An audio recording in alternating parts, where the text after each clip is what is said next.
It is time for Around the 412 with Smitty and Tyler.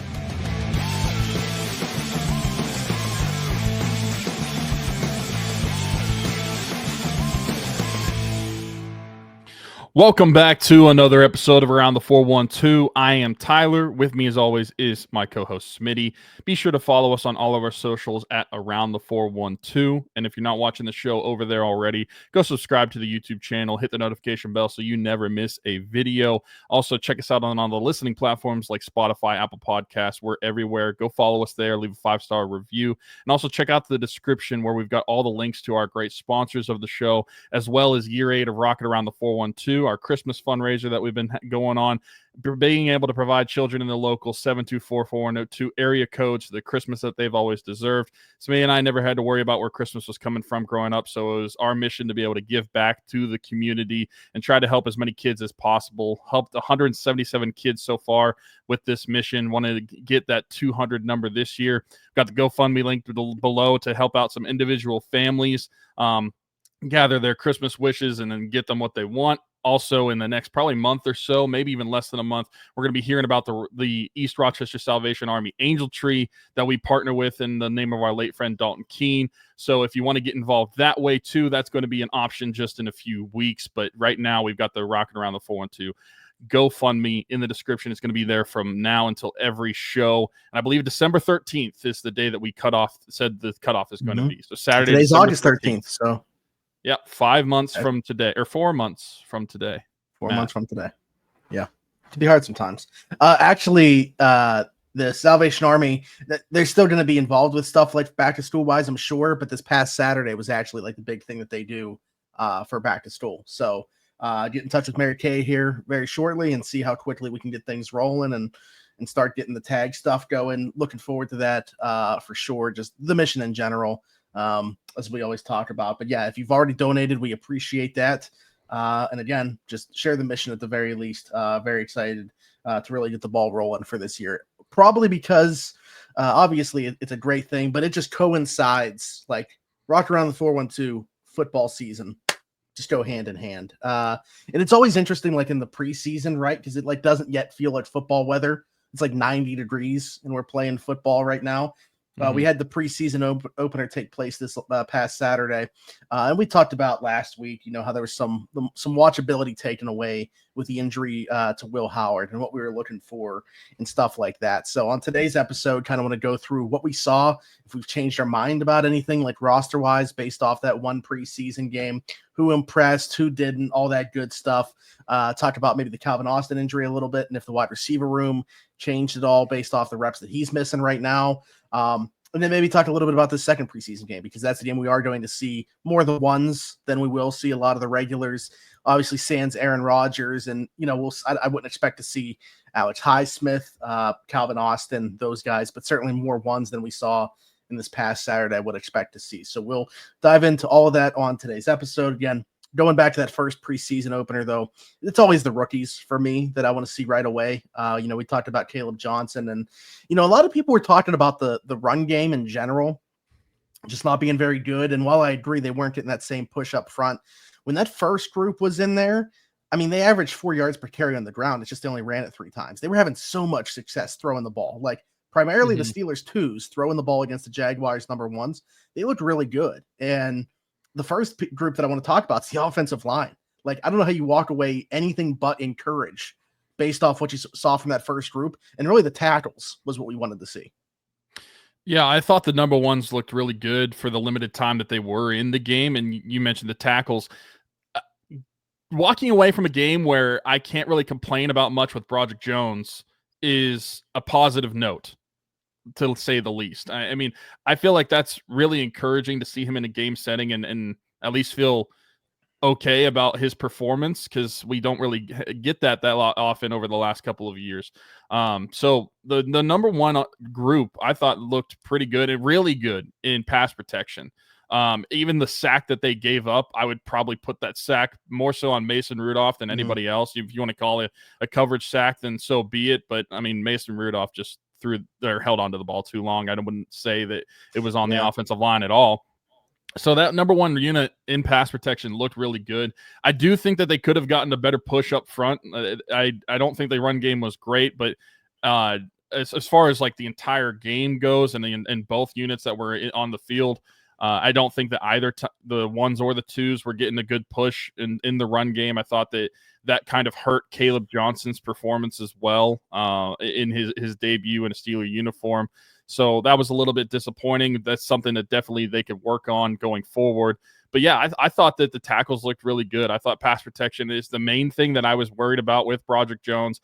And I came away not being displeased whatsoever with the performance. You're right. The ones, they moved the ball really well and through the air too. I mean, who knew that they were going to pass as much as they did?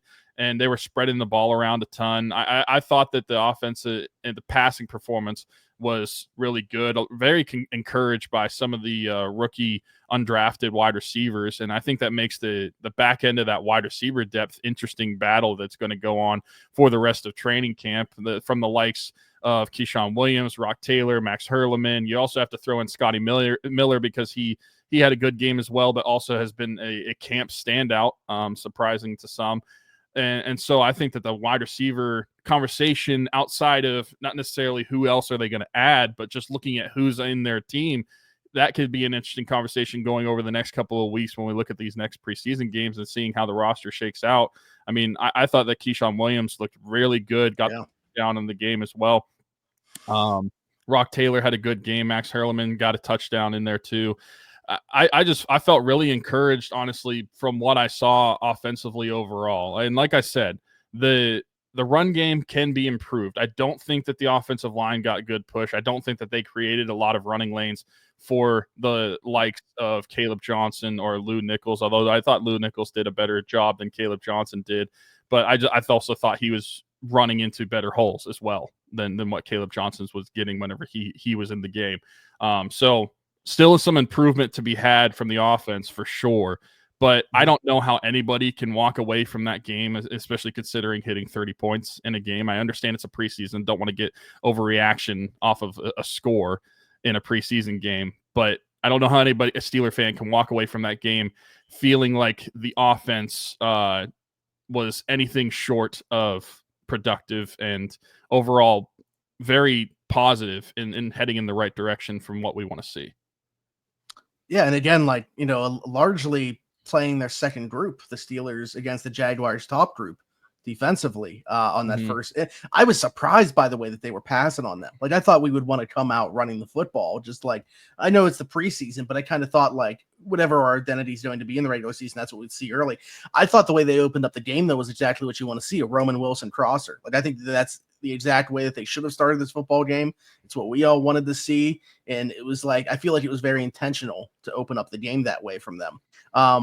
And then Darnell Washington, I thought perfect usage. We've talked about his utilization in the red zone. And while, 19 yards out, that's like right on the cusp of even being able to be considered a red zone store. But that's the exact way that you want to use him, is ripping that seam and just putting it where only he can get it. I thought it was overthrown by like 5 yards in terms of the height.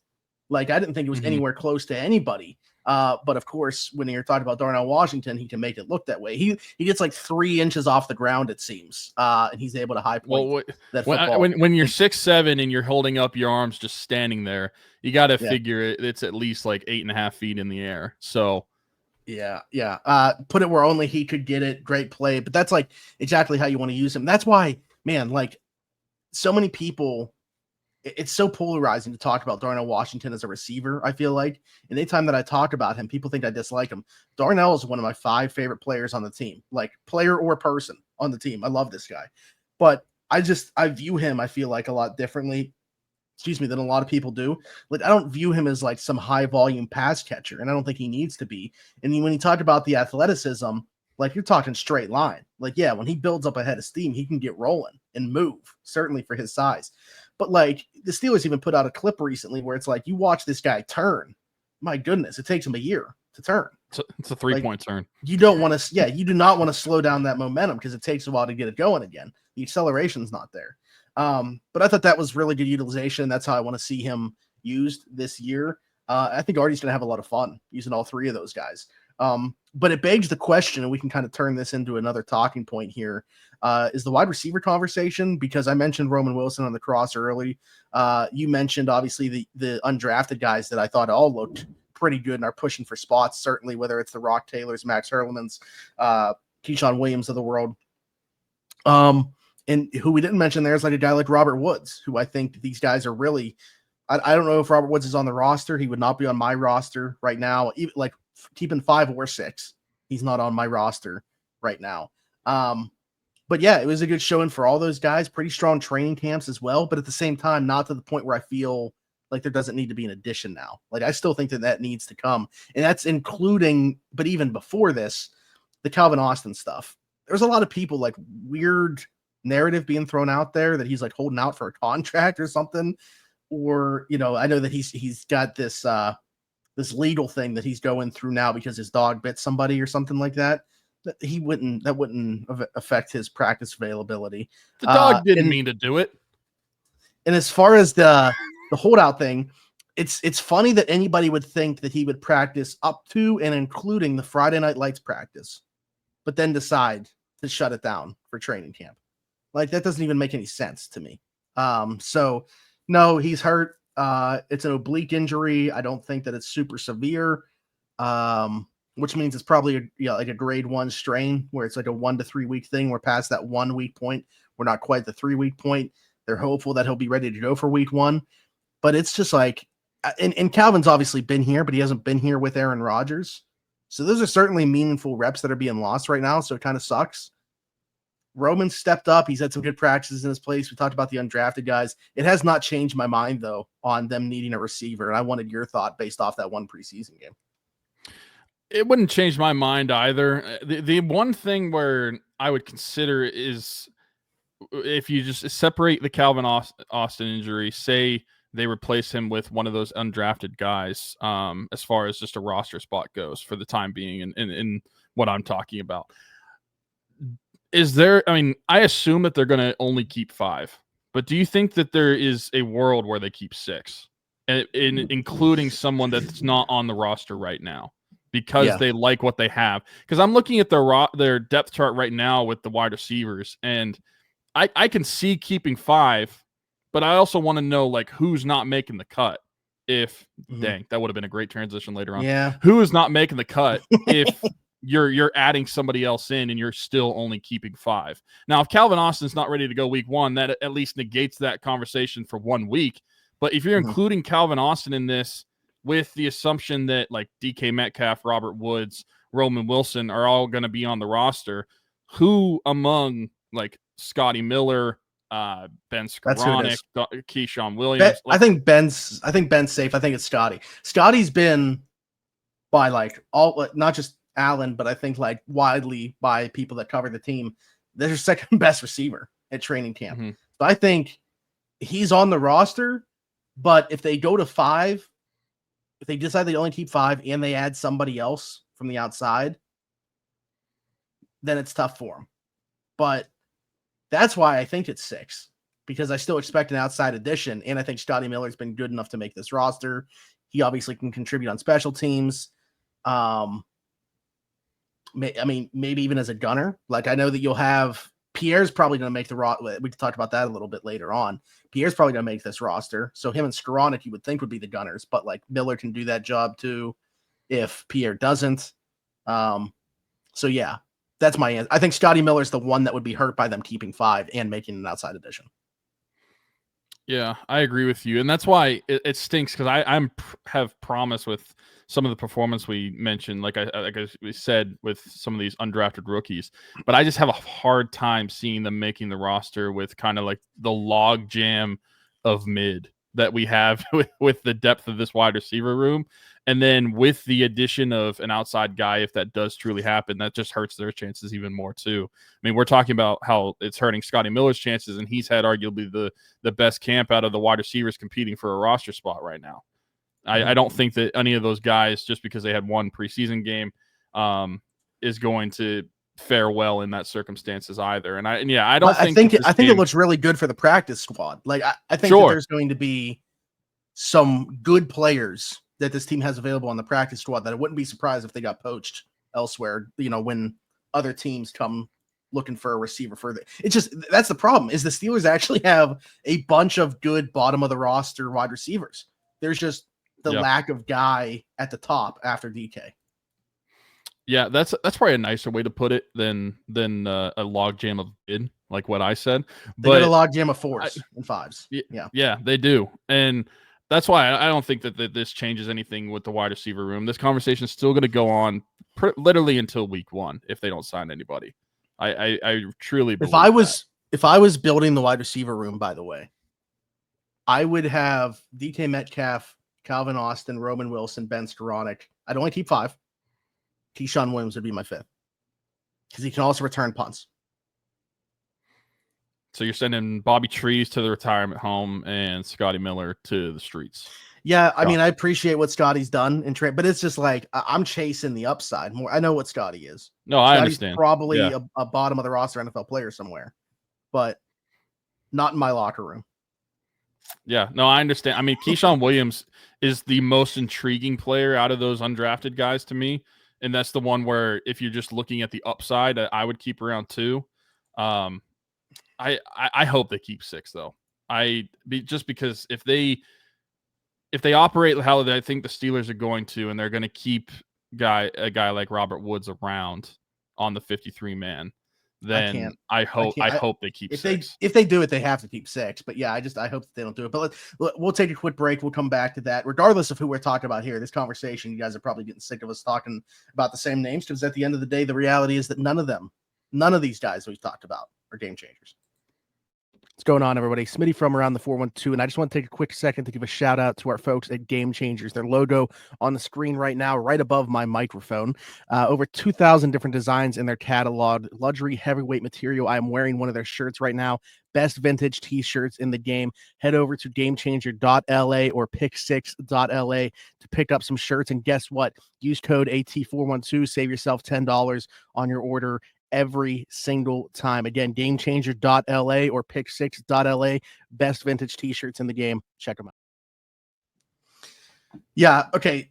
I need you to keep me accountable. I need the comments to keep me accountable. I need to re-record the promo 100% before next week's episode for Game Changers. They have over 5,000 different designs now in their catalog. So literally more than half.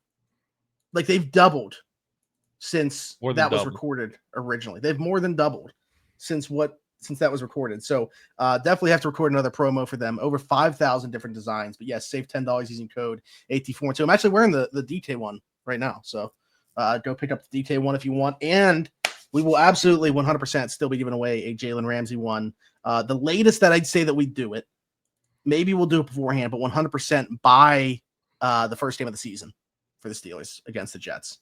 That'd be the latest that we do it, but still waiting to see if anybody has any input in terms of doing something different, something cool. Anyways, you said you would keep 6 wide receivers, assuming like that Bobby Trees is going to be one of those. If he has to be on the roster, then yeah, keep 6 over 5. But based off that first game, because that's you come down to the roster math. If you're using 60 or 53 on wide receivers, how do you make everything else work? You're obviously losing somewhere else. Did anything change for you in terms of the roster math based off the one preseason game? And I guess you could honestly include what we've seen up to this point in training camp. I mean, I look at looking at the offense. I'm looking at the depth chart right now. Nothing really changed for me as far as running backs go or wide receivers, just because I don't really know what's going on there. I still think that they're probably, like, as of right now, I would say they're going to keep 5, and Bobby Trees is going to be one of them unless they add somebody. So just as the roster is constructed that way. Quarterback, though, I will say that, like, Skylar Thompson looked good, and don't want to be hyperbolic about him because it's a preseason game and he would be no more than a third-string quarterback. But, like, that's a guy that you could keep around probably on the practice squad, because I can't imagine that Will Howard would stick around on anybody's practice squad. He'd be picked up, I imagine, very quickly. But I thought that he looked good enough to where the Steelers should want to keep him around. And if Will Howard's not ready to go, there's your third quarterback for game 1. Hopefully Will Howard's back by then. But that's just the way it goes with that. looking at some of the other positions, I mean, defensively, I feel like it's probably not going to work out. I'm looking at the secondary right now, looking at guys like Dante Kent. I don't have a way of seeing how he's going to get on the roster. But I should say, he just got out of that boot. Like, I just don't think he's unfortunately been showing up because of the injury. I mean, the one, like, I don't think he had a good game, but I think because of the roster math, he's probably still going to make the roster as Beanie Bishop. I don't think that he looked good in that preseason game, but I don't know who else is going to play in the slot either, because Eccles, who a lot of people penciled into the slot when he first signed with the Steelers, he hasn't played any slot. But he's also been a really good outside corner. Oh, did he? So this past week, that's what I was going to bring up is like, that's the one, literally the first practice they had after that game. So, I know a lot of people were like, it was kind of polarizing, the Beanie Bishop performance, because he did have a couple pass breakups, but it's like they were both on balls that were just so underthrown. Like, the one should have been a touchdown. And he was able to, because of the ball being so bad, be able to recover and make a play on it, which, I mean, credit to him for doing so, but he got beat pretty badly there. But yeah, like, so the first practice after that, Brandon Eccles was playing in the slot. And then James Pierre on the outside with Joey Porter Jr. So if that were to continue, let's see how this game goes. We're going to see more of like the starting defense and what the trickle down effect is beyond that. If when the second group is out there, so like assume, I don't know if Darius Slay's going to play, but like say Slay and Ramsey play in this game along with Joey Porter, and they're out there with the ones, and then the twos come in, and it's Pierre, Eccles on the outside and inside. Although they're probably going to be two outside corners and then Beanie in the inside, so that might not be the best indication. Okay, either way, as we go through the process here, if we see Eccles playing more and more in the slot, that could give us an answer. But I'll be honest with you, I also agree. I think he's going to make the roster because of injury and not being able to show anything. I think Corey Trice is the guy out here. I think James Pierre is going to cling on to that roster spot. Well, because of injury and not being able to cling on, but also I feel like the play of Brandon Eccles has played into that too. I don't necessarily think that anybody thought that he was going to come in and play as well as he has and look as good as he has. And then I feel like I got to give a shout out to the entire secondary for the most part. Like some of the guys, like so good. Juan Thornhill, Chuck Clark, like the guys that played in that game. Those are, I mean, Juan Thornhill is penciled in as the starting free safety, but like Chuck Clark, even they all look good and they're thumpers. They play hard. I mean, this is, like I said, don't want to get hyperbolic about a preseason game, but like the way that secondary is the secondary's has been dominant through camp. Like, it's not just one preseason game. That's been an awesome group all summer. But I also like, and this is where I'm going to be maybe a little hyperbolic about it, but like this is giving me vibes of like 2005 to 10, at least secondary, the way they're playing, not necessarily the talent level on the field, and they have to play it on the field. We'll see how it shapes up, but the way that they play the game, it's giving me those types of vibes. And I think the additions of guys like Darius and Slay and Jalen Ramsey are just adding into that. I feel like this is a high-level secondary, and they play the game of football hard, and it's going to be very entertaining to watch. Dude, I mean, guys that were playing, deep into the game, Deshaun Jameson's, Quindell Johnson. Deshaun Jameson looked really good returning a kick as well, where he got up and he went like this. Like, you could tell if he was able to cut it outside, he could have been gone and taken it all the way. And I don't know that, like, these aren't guys that are going to make the roster, of course, but it just kind of speaks to this team could have a really good practice squad, like of guys that are a lot of bottom of the roster NFL guys, like, and should be on 53s somewhere else. So, that secondary's been good all summer and certainly carried over into that game. But yeah, it's going to be an intriguing group to watch. I think the linebackers is going to be very interesting to watch too. I would actually right now, based off the performance I saw in that game from them, and they can both play special teams.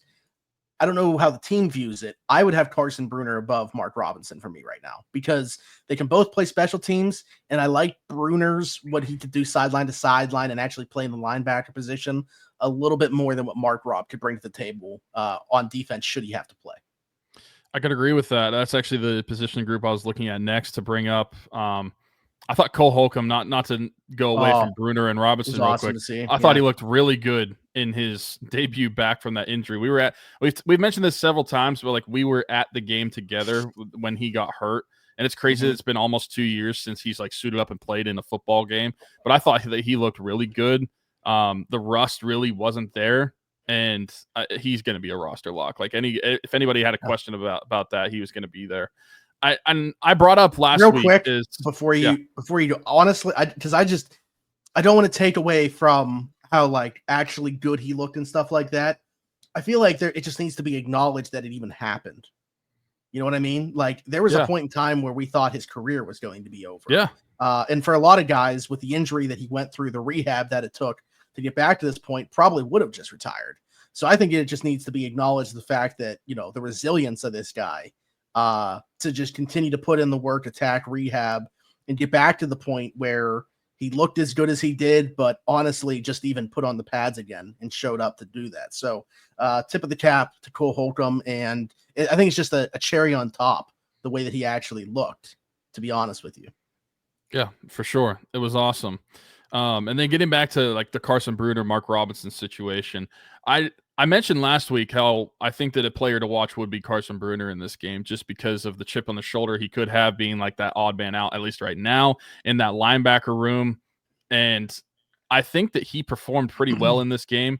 And I think that the area that he probably performed the best in, where I think that it's going to win him a roster spot on this team, was special teams, surprisingly over him defensively. Because you look at a guy like that, and if he's going to make this roster, he's going to have to play special teams and be efficient special teams. That's why Mark Robinson has been on the roster the past couple of seasons. If he's going to take his spot, he would have to do that. And I thought that he actually looked pretty good on special teams in this game. So I'm with you. I think that Carson Bruner looked pretty encouraging. And as far as like sideline to sideline linebacker, I do think that he offers more than Mark Robinson. Not that he's necessarily going to get in a ton defensively, at least hopefully not. But if he's going to contribute on special teams, that's how he is going to make this roster. And I think he did a pretty good job. Yeah, and because of what you have within that inside linebacking group, I don't even think it's a question. They're only keeping 4 edge rushers. Because like Malik Harrison can play some edge if you have to, but there's not anybody after Sawyer that's worth keeping. So like TJ Highsmith, Sawyer Herbig, that's your easy top 4. And I think they're going to be the only 4 that they keep. And then obviously if you need and knock on wood, you won't, but if you needed somebody else there, Harrison could give you something. I was intrigued by how deep into this game, like Jack Sawyer played until the final whistle. So they still wanted to get a look at him. To be honest, like I'm not saying he played bad or anything like that, but he didn't really pop. Like there was a lot of guys that I think like I thought he was unnoticeable. If that's a good way to put it. Yeah, like Y.A. Black played like 10 snaps and like actually showed more pass rush juice than I expect to see. I was wrong. My call did not happen. He did not get a batted ball in this game, but he was noticeable. And I cannot say the same about Jack Sawyer. I thought, if you told me he didn't play in this game, I would have believed you. Didn't really have any impact moments. So, and that's not to say again, like he was necessarily bad or anything like that, but first NFL action, young player, I think you're looking for some splash, and he just one game into it didn't provide it. And I wonder if that's why he was playing so deep. Like Tomlin was just waiting to see if he would have that impact moment. Yeah, that could have been the case. I mean, I feel like I didn't really get that from any of the rookies in this game. I mean, I mentioned how Caleb Johnson, I thought that he was, I don't want to say disappointing, but he just never got it going in his snaps offensively. And I think that also the offensive line kind of played into that a little bit in their run blocking. But also that's something that he's going to work on moving forward. And I think he acknowledged as much after the game too, that he needs to get better. But in their first game in a Steeler uniform, I don't really think that any of the rookies, including even like Derek Harmon, who's been a camp standout, I don't really think that anybody was the best one. Yeah, I mean that's probably a good point.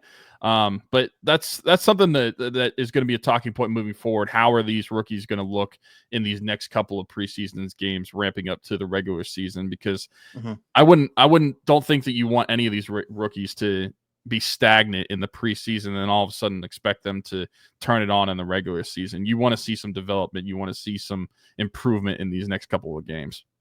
Yeah. Y.A. Black, by the way, did have like a massive wrap on his right elbow. We'll see. I guess we'll have to monitor that and see if he's able to give it a go in the second preseason game, which is where I want to go to as soon as we play this ad from Keeks Barbershop. So the unfortunate reality is a lot of these guys that we're talking about right now, even though it's not the same process where it's like cut down day, and then you get to a 53, it's just all at one time they're getting cut. The unfortunate reality is a lot of guys we see this upcoming Saturday and the following Thursday are going to be cut. Smitty from Around the 412 here, and while I may not have much hair, the hair that I do have will not be cut by anybody besides Keek at Keeks Barbershop. My friend Christian Circle, been with us since day one. Keeks Barbershop, located 401 Burkitch Way, Suite 2 in Beaver, PA. Download the app The Cut, book an appointment with Christian today, or you can do walk-in with Tony or Ashley. But again, Keeks Barbershop, 401 Burkitch Way, Suite 2 in Beaver, PA. Go check them out. Old school vibe in there. Absolutely love it. Cannot recommend them enough. Wouldn't go anywhere else. Maybe I'll see you there.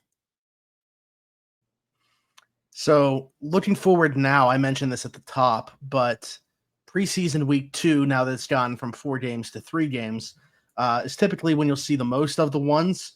And, you know, I'm assuming we probably will see guys that didn't play that first time. Pat will probably play in this one, DK Metcalf. We'll see about Johnny Smith because he's just like dealing with this knee thing that it sounds like it's like a chronic thing that they're going to have to manage.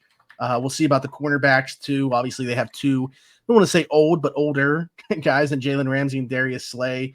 What's their availability going to be like for this one? But you're going to see more of the ones. Sans Aaron Rodgers. It sounds I wouldn't expect to see him at all, just based off the way that he's talked, based off the way Tomlin talked about it. But okay, so we got 1 game under our belt. We're just seeing more ones in game 2. What is it that you are looking forward to just on the surface on Saturday? Honestly, I am focused on the offensive line a ton this preseason, and I'm going to continue to do so. That's probably seeing the whole line as a group, and then if I want to get more specific, seeing the run game improve. And then I know that this is probably due to this past game playing into this, but being able to see this improvement happen, I like we all saw them pass the ball really well on Saturday, and so I'm not necessarily worried about that because we're including some of the one guys as well. I want to see some improvement in the run game. Like, is Jalen Warren going to play in this game too? I would think so. I was going to, as we were talking, you mentioned the run game. I was thinking like him as well. Although, like, I don't think Sayamalo will. So probably still one guy in that offensive line amongst the ones that won't. But like, you know, Spencer Anderson's, he's fine. Like, he's a serviceable guy that can plug in there. Yeah. So, yeah. Yeah, I mean, offensively, that's my thing. I want to see how they run the football, especially if Jalen Warren's going to be in there too. That's going to be pretty prudent for me, just because we saw the success through the air. I just want to see it on the ground now because I feel like most of us were expecting the opposite or would have expected the opposite when it comes to the success offensively. So just want to see some improvement there. Obviously, I'm excited to see some individual guys. Like if Pat's playing, is DK going to play? I would think so. Yeah, I mean, seeing DK in a game for the Steelers, that's going to be exciting in of itself. Hopefully, he can get a few touches there. Don't expect him to be in the game long, but yeah, there's definitely some things to be excited about. But the main thing that I'm looking for improvement rise is still this run game based off of what we saw on Saturday, and mainly just from what we saw from the top group with these guys and what we were able to see, like whenever Caleb Johnson was in the game, because I feel like Caleb Johnson just, and I don't want to keep bringing it up to make it seem like I'm harping on him too much, but I feel like he didn't get any favors from his offensive line play in front of him as either when he was running the ball. So want to see that improve too. Yeah, the thing too, though, like for him is if Jalen does play and he ends up playing, I think Caleb will still get some run with the ones, but if it is just the twos that he were to play with, like that's the group that really was not very good in terms of running the football. Yeah. Against Jacksonville. Like Max Sharping was having a heck of a time even getting the snap off. I thought Doug Nestor was one of the few Steelers that was like noticeably bad in that game. And I thought that caused a lot of issues for the run game. They just weren't moving people. So if that were the case, I don't know that I'm expecting like much of a leap here from Caleb Johnson, at least like box score wise. I think maybe when you go back and watch, hopefully it's slowing down for him a little bit. That's what he talked about afterwards, was just like the speed. Realizing how much faster it is. That can always be like a welcome to the NFL thing for anybody. Yeah. I think the speed going from the college to pro level. So certainly no level of concern, but yeah, honestly, everything that they did last week, I'm just hoping that they stack it Like, that is what I'm looking forward to seeing. You mentioned the offensive line. I want to see Roman Wilson again. I thought he should have played more than he did in the first week, so hopefully he plays more here in this second game. Brandon Echols has been, compared to expectation, I think he's exceeded expectation for more than anybody else has this summer. Sure. For me. So looking forward to seeing him. And honestly, like, I hope that we see a series of Slay and Ramsey out there as well. I just want to see all those guys on the field together. So everything that they did in week 1, I would just say I want to see it happen again in week 2 and maybe for a little bit longer period of time. Yeah, I agree with that. I mean, seeing the top guys of that secondary would be exciting as well. Also, seeing a continuation going back to the offense of you mentioned building on top of it. I want to see some of these undrafted guys do that and the opportunity that they're going to be given. I would love to see these guys compete and really try to force the Steelers' hand into keeping them around. I think I would think about having those guys like a Keyshawn Williams running with the 2s as opposed to the 3s. Like, throw them out there with Mason instead of Skyler and see how that looks. And I know Mason's probably going to start this game again because no Aaron, but like, is Mason going to play a whole half because of that being the case? If so, I would see give Keyshawn the second quarter with Mason, third quarter with Skyler. Yeah, I agree with that. I think that you got to give these guys every opportunity to say, hey, you don't need to go out and get somebody. You already have somebody here. And I'll be honest, I don't know what I would need to see to change my mind on it. Like, but yeah, make the decision as difficult as possible for the team, sure. But I don't see a path where I'm like, yeah, they don't need to add somebody, regardless of what they show. Oh, I don't see that. I'm saying from their perspective. Sure. I don't see that. I think that they should still add somebody, but like from what I would see and what the attitude I want those guys to have is like, I'm gonna be the guy for you. I guess we should talk about that. There's been a lot of speculation today, actually, about Odell Beckham Jr. Was put out there by a fake account that he was retiring. And then he had to clarify and say he wasn't. He was going to play. Tom Pelissero puts out today about him playing in the typical best shape of his life, healthy, ready to go, hearing from multiple teams, all that stuff that you typically hear. Yeah. But then it surfaces a podcast clip from last month with Bill Maher, where OBJ said that he has a great relationship with Aaron Rodgers and he wouldn't say no to playing for the Steelers. Maybe there's even been some conversations already. And he actually thought he was going to be drafted by the Steelers in 2014. And if he had made it to their pick, thinks he would have been who they took. However, he went 12th overall to the Giants, and we took Ryan Shazier at 15. Aaron Donald was in between as well. I don't know if he was 13 or 14, but the Rams picked, whichever one it was, they took him. So that would have been, obviously, who knows how things would have gone and been super interesting. Could you imagine him and Antonio Brown? How that would have gone? I mean, they turned out to be great friends, but I think they were great friends because they weren't on the same team. Like, if they were on the same team, I don't think it goes that same way. The Steelers ended up drafting. Maybe we would have gotten CTESPN a little bit earlier. The Steelers ended up drafting a receiver that year, Martavis Bryant, in the 4th round. And again, another big what if. I think that Martavis could have been awesome if the current policies were in place at that time. But neither here nor there on that. Do you have any interest in Odell Beckham Jr. in the year 2025? I don't. For a talking point, yeah, sure. I mean, it would be very interesting to talk about. But as far as what he brings to the football team, I don't welcome see to the what he unction. adds. Yeah. I just don't see what he adds. I feel like he already was waived by Miami last year in December. Why are you signing another Robert Woods? Yeah, he was waived in December of last year by Miami. He played 9 games and had 9 catches before being waived. Yeah, like, I mean, he's like 32, 33 years old. He is, I don't care what he says if he's in the best physical shape of his life. No, he's not. I just don't see a way that he adds anything to the team. Like I mentioned, you have one old receiver right now that we don't really want to make the roster. Why would we want to? Probably the only one that might make the roster that he's better than.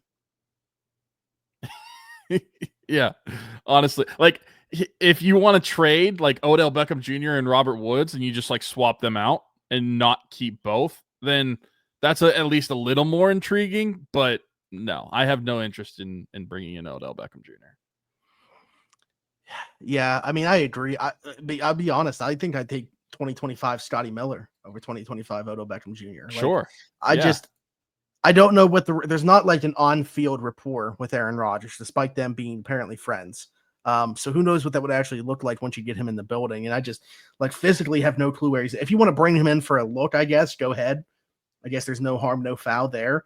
I just have a hard time believing that he'd be, the best. I think there's going to be better players that are cut after when it's all said and done than what he brings to the table.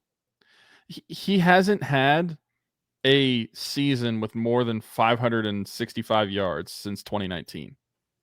Wow. I don't. In Cleveland, right?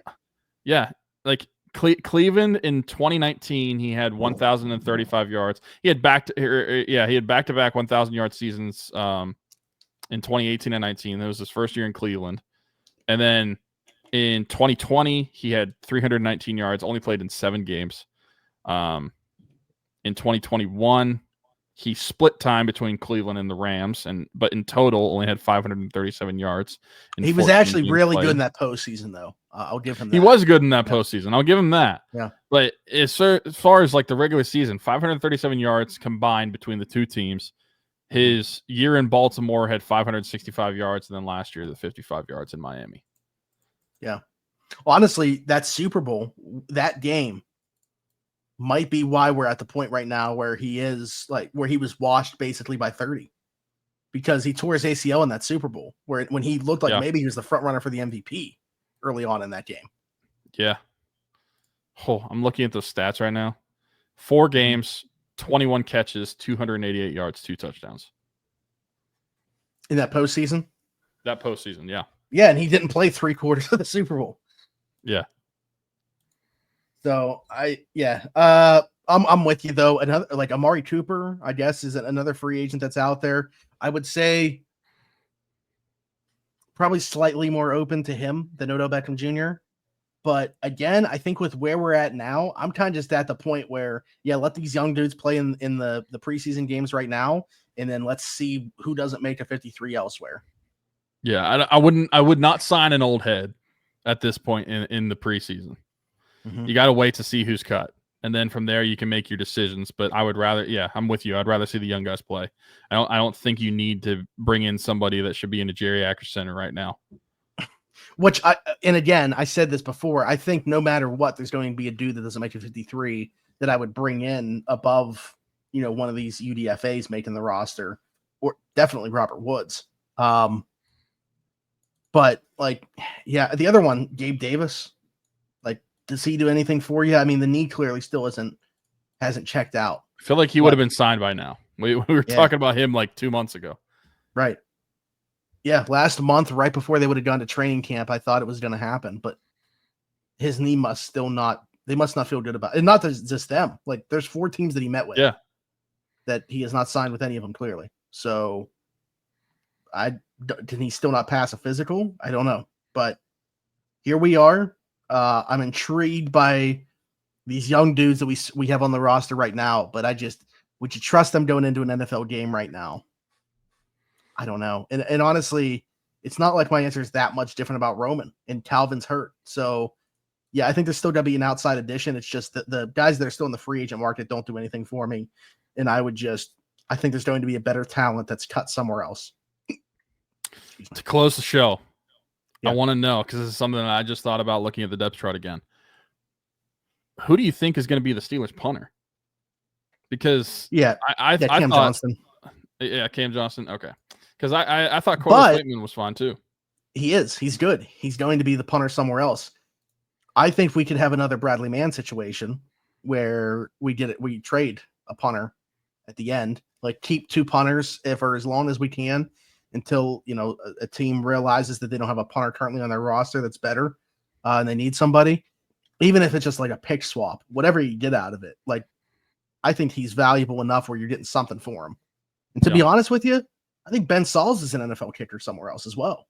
Yeah. So yeah, I don't know. good The special Steelers teams. are in a good spot with their specialists. Yeah. Boswell though right now, like not that he ever really kicks. I don't think he kicked an actual field goal last year at all during training camp. But he's in the same situation as Cam right now, where he's looking for an adjustment on his contract and to make more money. Currently, the 8th highest paid kicker, certainly better than the 8th best kicker. So we'll see how that plays out. I can't imagine him missing any time, but if he does, maybe it's a good thing we got Ben Sauls hanging around right now. That'd be a wild day if a kicker is holding out. If he just retires, you have to pay back some money though. Yeah, like, considering how scarce the job is, there's only 32 of them. Mm-hmm. Yeah, that's what I'm saying. I cannot believe that Ben Sauls did not have a better opportunity than coming here. Like, for a job he knows he's not going to win. He's just coming here to show off basically for every other team. Well, I'll tell you another place he's not going to get a job is Jacksonville. My goodness. Oh yeah, how did we not bring that up? both the specialists, because they have one of the best punters in the league in Logan Cook. But Cam Little, 70 yards. I want to know. Preseason or not? 47 lined up. Preseason or not? Is that the record to you? Yes. It's not like this was like some unrecorded footage that somebody just said happened in like Denver, Colorado. Nobody saw it happen. Oh, so Wilt Chamberlain scoring 100? Yeah. Like, we all saw this happen. I don't know, like, yeah, preseason, regular season, postseason, doesn't matter. It happened. I don't know what there is to be disputed about it. It happened, and it's not like it happened in a practice or a scrimmage. Like, it happened in a sanctioned game. It just happened to take place in the preseason. Yeah. Yeah, I agree with you. What's different? What's different about it? Honestly, I don't know. Less fans in the stands.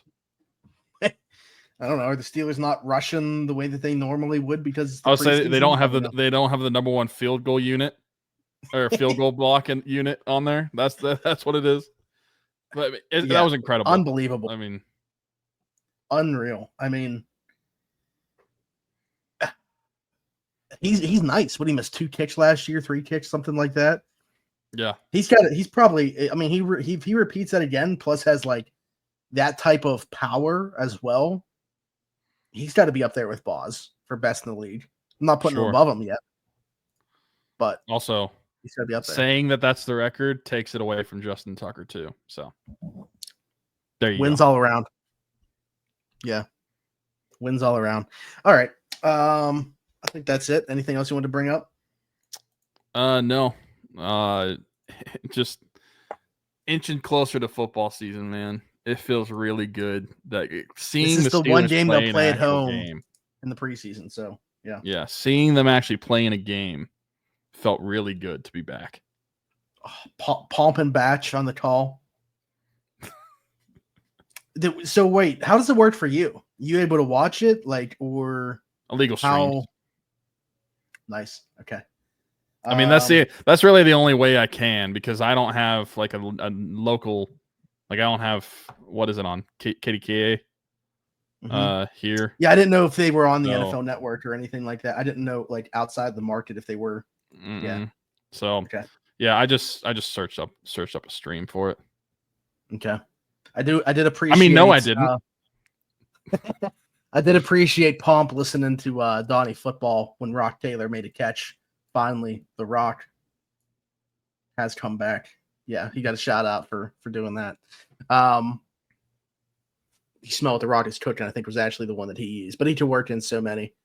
If you're a wrestling fan like me, actually, even if you're not, you know who The Rock is, regardless of if you're a wrestling fan or not. So, but anyways, be sure to like, subscribe, hit that notification bell here on YouTube. If you're not on YouTube, if you're listening somewhere else, Apple, Spotify, wherever your podcast from, be sure there's a 5-star review. And whether you are watching or listening, doesn't matter. Go do the other one as well, completely free.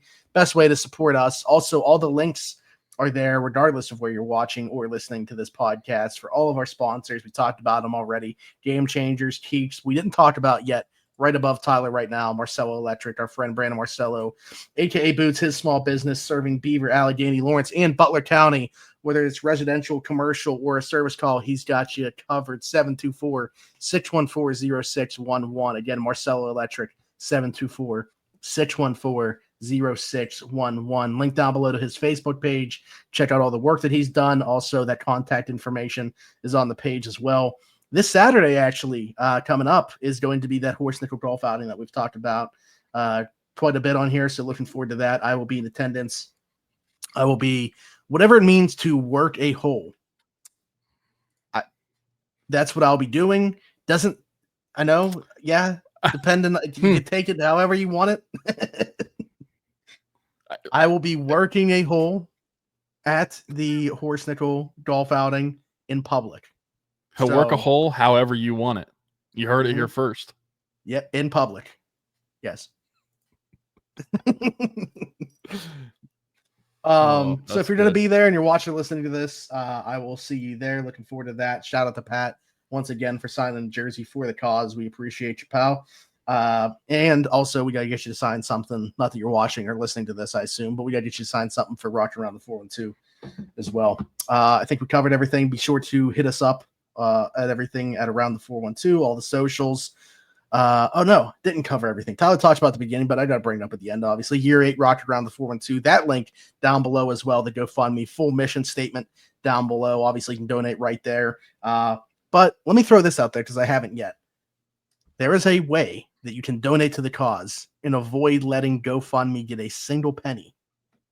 Reach out to me if you would like to do that, because GoFundMe, we appreciate them certainly, but they take a cut of what you guys are donating. And this is a way for literally every single penny to go to the cause if you just want to donate directly to us instead. They also don't allow prizes. So if you look on the site, it says there's no prizes, but there's going to be. There is. There is. Don't worry. There will be, including that Pat autograph jersey like I just mentioned. But anyways, hit us up at Around the 412. Comment, questions, thoughts, all that good stuff down below. Again, like, subscribe, hit that notification bell. And then, you can find us on our individuals as well if you want to reach out about the cause, reach out about anything.